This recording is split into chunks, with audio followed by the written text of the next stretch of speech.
Séance de briefing pour la mission d'observation électorale CEDEAO avant le départ sur le terrain. Donc c'est extrêmement important de les briefer. Qu'est-ce qui se passe? Quel est le contexte sociopolitique du pays? Comment le pays est-il organisé?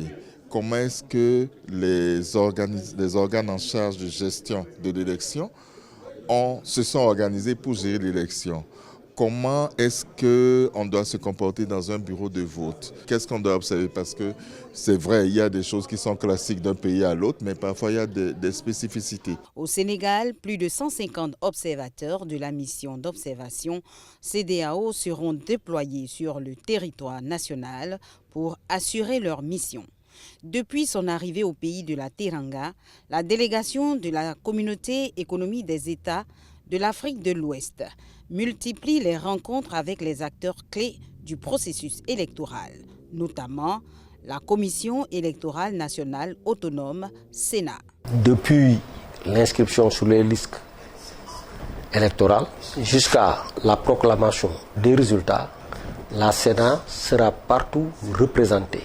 Parce que notre contrôle, c'est un contrôle sur place et sur pièce.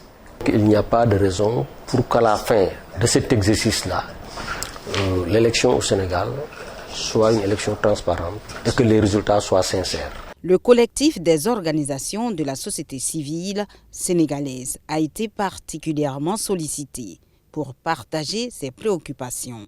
Avec les mesures prises par le Conseil constitutionnel et les mesures prises pour la libération des détenus, d'une partie des détenus politiques, la tension a baissé pour permettre quand même l'organisation d'une élection dans le calme et la paix. En outre, les rencontres avec les représentants diplomatiques et le premier responsable du ministère des Affaires étrangères ont permis à la CEDEAO de recueillir des informations sur les relations internationales et les implications régionales de l'élection présidentielle. Je voudrais, au nom du gouvernement du Sénégal, vous féliciter de cette mission d'observation électorale de la CEDEAO.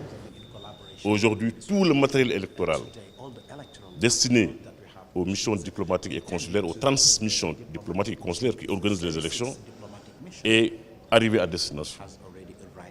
Et donc, je voudrais rassurer la mission que tout sera mis en œuvre pour que dans les différentes juridictions, que l'élection se déroule dans les mêmes conditions qu'au Sénégal.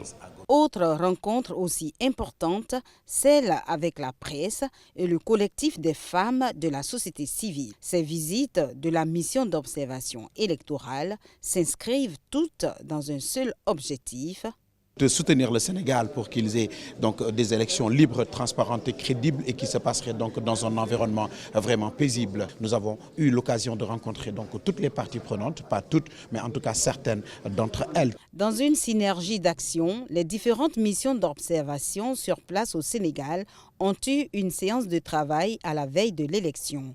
Entre autres missions, le réseau des structures de gestion électorale en Afrique de l'Ouest, RESAO, l'Union africaine, l'Union européenne.